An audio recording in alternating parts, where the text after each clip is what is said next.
যারা কারো ক্ষতি করে না, সবাইকে সম্মান দেয়, সব সময় সৎ থাকে, তারাই কেন জীবনের সবচেয়ে বেশি কষ্ট পায়? আজ আমি তোমাকে উত্তর দেব, ঠিক ভগবানের ভাষায়, অতটা না, আমি তোমায় ব্যাখ্যা করে বলবো। একবার এক ভক্ত কাঁদতে কাঁদতে ভগবানকে বলল, প্রভু, আমি তো কারো ক্ষতি করিনি, তবুও কেন আমার জীবনে এত কষ্টে ভরা? ভগবান মুচকি হেসে বললেন, তুমি কখনো স্বর্ণকে আগুনে দেখেছো? স্বর্ণ যত খাঁটি, তাকে তত বেশি আগুনের ভেতর দিয়ে যেতে হয়।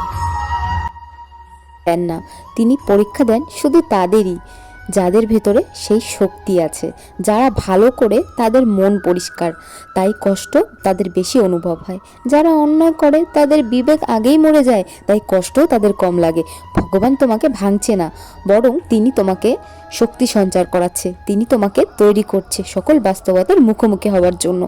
যাদের জীবন সবচেয়ে কঠিন, তাদের ভবিষ্যৎটাই সব থেকে সুন্দর হয়। আজ যদি তুমি কাঁদো, কাল তোমার হাসি অনেককেই আশ্রয় দেবে। এই কথাগুলো যদি তোমার মনের ভেতরে শান্তি জাগায় বা তোমার অন্তরে গিয়ে লাগে, অবশ্যই তোমার বন্ধু বান্ধবীকে একটি শেয়ার করে দিও।